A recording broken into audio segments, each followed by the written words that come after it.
Dan Mowdy is standing by with another outstanding Lafayette student. Here's Dan. Well, Gary, the organization is known as Athletes Care, and that stands for Athletes Creating Abundant Relief Effort. And it's an organization that is pretty much spearheaded by students. It's been in existence now 3 years, and joining me is one of the leaders of this fine organization, Laura Zito. She is a senior, ready to graduate here in May with a mechanical engineering degree. And Laura, welcome to the Lafayette Sports Network. Thank you for having me. Tell us a little bit about this wonderful organization. So Athletes Care, as you mentioned, was founded 3 years ago, and it's a nonprofit, and our goal is to engage the community around us and help the hungry and homeless in need.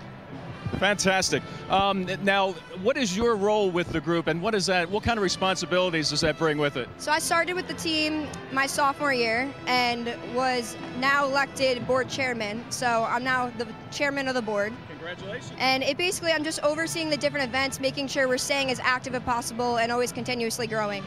Excellent. The program was started 3 years ago. I know a fellow soccer player on the men's side, Alec Golini, had a lot to do with that. Tell me a little bit about the growth of the organization. Since we started, it started off with Alec and 10 other soccer players.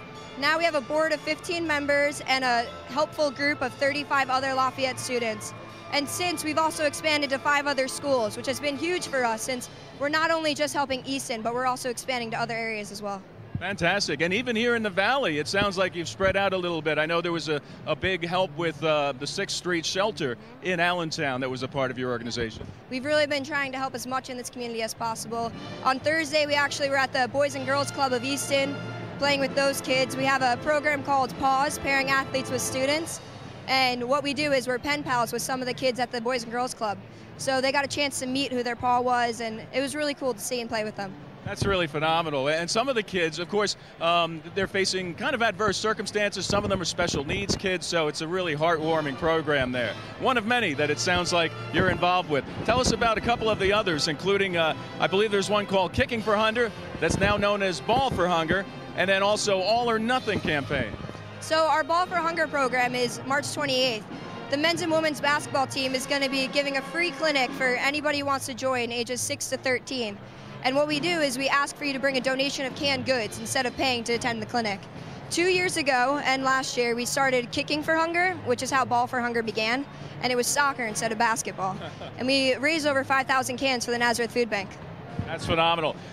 You're graduating this May. We're going to hate to see you go with your involvement here with the college and the community, but what are some of your personal takeaways from having such a high role in leadership for Athletes Care?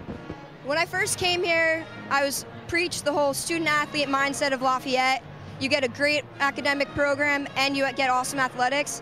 I never understood how great the community here was, too. No one told me that, but I just found out through Athletes Care that if you ask for people around you, you never realize how many people have the same passion as you and want to reach out as well. We have a little bit of time yet, Laura. I just wanted to know if you could reflect a little bit about Alec Golini himself in getting this started, I believe, as a sophomore at Lafayette College.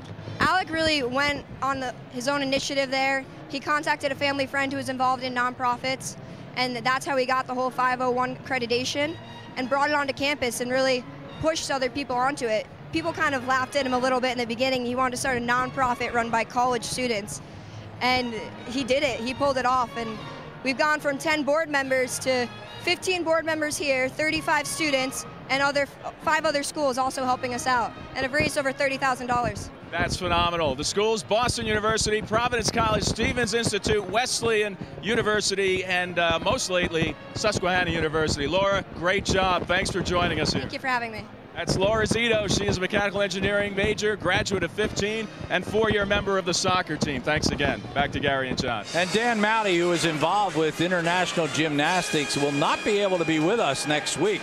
So this may very well be Dan's last game with us, and we certainly appreciate everything he has done. We'll see him every time we come here when he's behind the mic taking Jim Finnan's place. When we come back, it will be John Leone who will take us through our stats.